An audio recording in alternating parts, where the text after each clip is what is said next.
Hi everyone, Nemo here. If you're new here, be sure to subscribe and stick around. I'm back to fact checking today, this time looking at Saints Unscripted and their video which asks the question, is the Latter-day Saint religion a cult? So let's get to it. So as a Latter-day Saint channel, we see a lot of comments claiming that the Church of Jesus Christ of Latter-day Saints is a cult. I'm telling you, these people are Satanists. As I sit here, they are Satanists. Look, Calling our faith a cult is an extremely loaded claim. So in this episode, we're going to unpack this a bit and see where it leads us. Sure, some may use the word cult as a pejorative, but what if a cult is a descriptive noun with definable characteristics? I can then call something a cult which meets those characteristics in an objective and unemotive way, without it being loaded. However, I do agree, in the sense that the use of the term cult to describe the LDS Church is understandably divisive, given the general pejorative meaning of the word. But we must be careful not to ascribe generalized motives, as there will always be outliers, and motive is a hard thing to prove to begin with.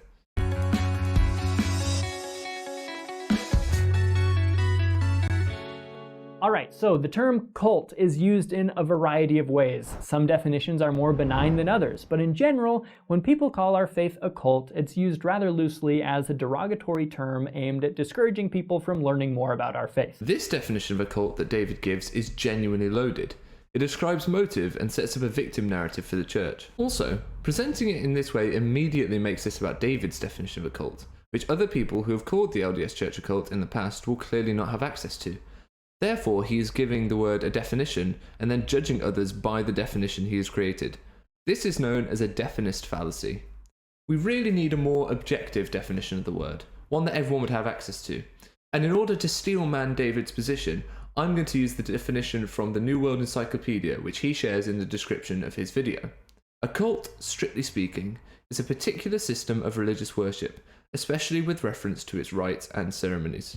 I tend to agree with non-Latter-day Saint Guy Harrison's analysis in Psychology Today. If we step back and take an honest look at how this label is applied, the application of this term is prejudice in practice. One should not have too much difficulty recognizing cult as an unsavory stealth word with an unjust mission. This is verbalized bullying that demeans less popular groups and distances them from more popular groups. If we look closely at the paragraph David shares here, we see this line. Nothing more than power and popularity separates cults from normal religions. While the church has rarely engaged directly with the idea of them being a cult, as they often leave this task to apologists like David, when they have addressed it, they criticize the idea of a cult and the scholarly work behind it, rather than explain why they aren't one. There is no objective distinction by which a cult may be distinguished from a religion, though non-LDS scholars have made many attempts to define a cult in a way that would distinguish it from a religion. To date, every such attempt has failed. Now, moving quite quickly past the fact that they call them non-LDS scholars, which creates a very typical cult behavior of in-group versus out-group, the problem with this argument is cults are very often religions. Being a cult and a religion is not mutually exclusive. Simply attacking the validity of a school of study, rather than defending the accusation, is a form of poisoning the well, which is a type of ad hominem attack. As the Methodist author Andrew Tevington noted, Christianity was originally seen as a cult arising from Judaism. Islam was viewed as a cult in opposition to the then existing pagan religion of the Arabian Peninsula. Buddhism was understood as a cult coming from what today is called Hinduism. According to the New World Encyclopedia, when Christianity began, it was a minority system of beliefs and controversial practices such as Holy Communion. When it was a small cult or a minority group in the empire, it was often criticized by those who did not understand it or who were threatened by changes its adoption might mean. Rumors were spread by detractors about Christians drinking human blood and eating human flesh. Ray, do you want them to take your family, kidnap them, tear their livers out, and make some kind of satanic pate? All of that changed, though, when Christianity was adopted by the state and became more mainstream. When a new religion becomes large or dominant in a society, the cult basically becomes culture. Oh, okay. I see what you did there. This segment was a classic appeal to popularity. Well, other religions that are now mainstream were once considered cults. So what? They do all fit the definition of a cult as ascribed by the New World Encyclopedia. They are particular systems of religious worship, after all, and being a cult and a religion are not mutually exclusive. In this sense, cult may be seen as a pejorative term, something akin to calling someone a barbarian. It represents a type of in-group, out-group terminology designed to exclude one group by calling them less human or inferior. If you've been taught that our church is a cult, you may want to take a step back and analyze why you've been taught that.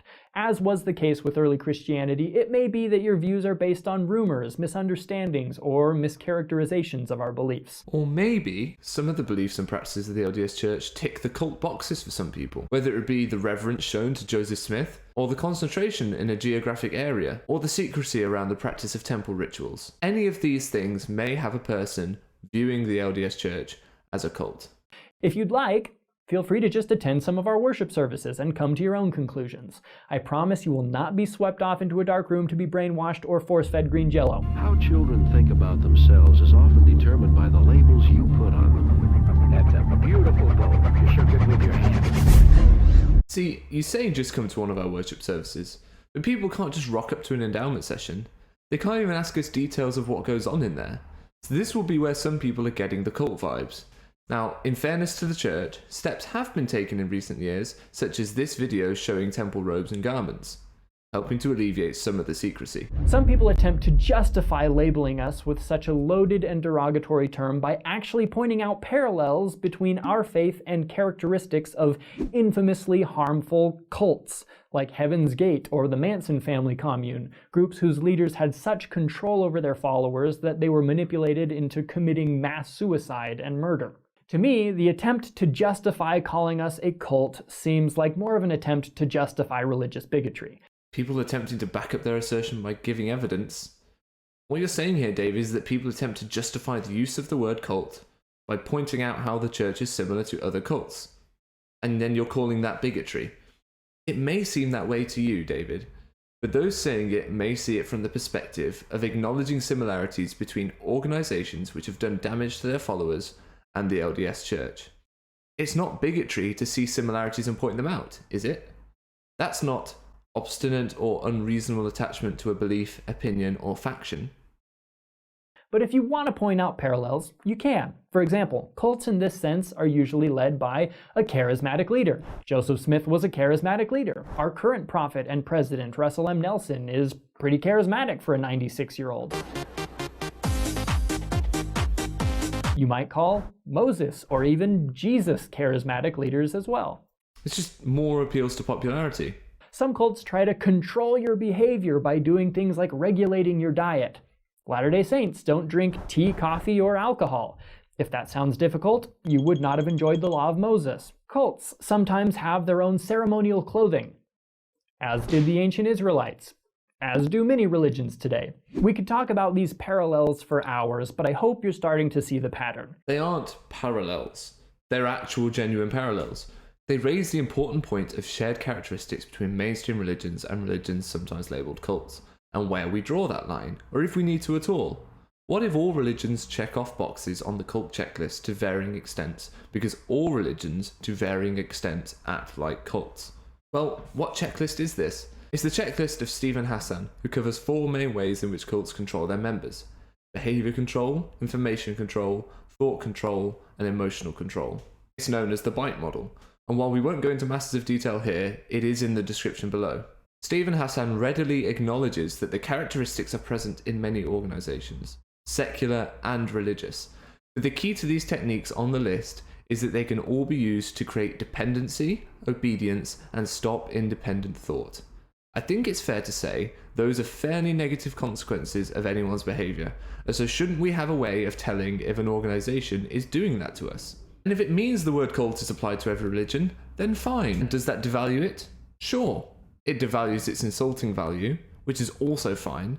We don't need the word cult to be insulting. We need it to be a way of identifying an institution which enacts techniques on its members to create unhealthy dependence and obedience. Which is not my definition of the word, but the definition given by Stephen Hassan.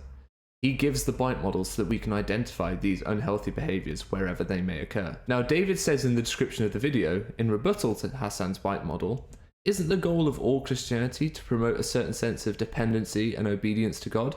I would argue no. I would argue the goal of Christianity is to empower humans to do good by helping them understand and utilize their relationship with the divine. The teachings of the Pharisees, who Christ came to correct and was often at odds with, was one of dependency and strict obedience. It's really difficult to paint our faith as a cult in this sense in any significant way that would not also apply to Moses or early Christians or the Catholics or evangelicals or even secular organizations like the Girl Scouts. They look very aggressive. I think they want to beat me up. Or Microsoft. I mean, you want to talk about a charismatic leader, take a look at that Bill Gates. Just to reiterate, this sort of appeal to popularity is an attempt to justify the negative behaviours that garner the use of the term cult by saying that everyone else is doing it. If everyone is doing things that would be labelled cultish, we must work to identify and overcome those behaviours in our society as far as they are causing harm. One of the first steps in identifying something is to give it a name. In this instance, cult. And in contrast to the perceived parallels, there are also a lot of obvious misses. For example, in our faith, we don't want you to cut off communication with your family. Unless they leave the church, in which case some active members will cut off ties due to teachings of in-group versus out-group thinking that I've discussed in quite a few other videos. You will not be beaten, tortured, or kidnapped for any reason. That's fair, but it's also one of the most extreme of cult behaviours. This is akin to saying that we aren't the worst cult around. If you want to leave our faith, you can. You can leave. Fine. And you won't even be threatened with eternal suffering in hell, though we might bring you some cookies every once in a while. You may not be threatened with hell, but you are threatened with the eternal consequences of your actions if you send a letter requesting removal of your records, aka you try to leave. Also, you can't just leave. You either need to write a letter and then sit through interviews where ecclesiastical leaders tried to dissuade you, or you have to get an attorney, such as Quit Mormon, to send a notarized request. If you can name another religion that sometimes requires the use of an attorney to leave it, I'd be really interested to hear about it in the comments below.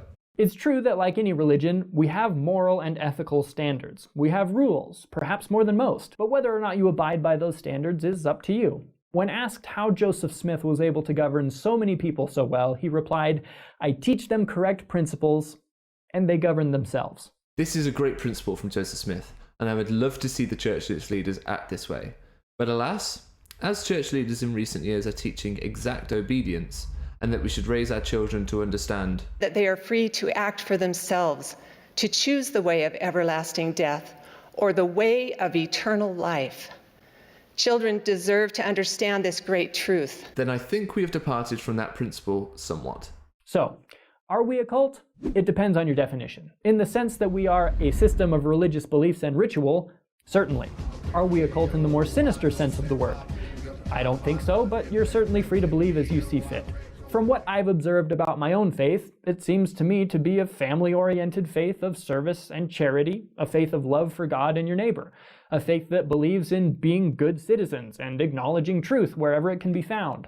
Back up a moment. That is certainly not the case. If it was, we wouldn't have church leaders saying, "Some things that are true are not very useful," to a group of church educators, the people supposedly responsible for teaching our youth to look for the truth. If you're still on the fence about it, if the line between doomsday cult and Christ-centered religion is a little blurry still, borrowing the words of Christ in John 1, I invite you to come and see. You don't have to take my word or anyone's word for it. Just come hang out with us for a while and decide for yourself, if you dare. On a side note, if David ever reached out to me and wanted to talk or discuss things, I would so be game. Do I disagree with him on things? Of course. Do I think he seems like a great guy with a sense of humour? Absolutely. Now I'm done swooning over David, let's sum up his argument. The logical fallacies seem to fall into three types of dismissal: ad hominem, definism, and appeals to popularity.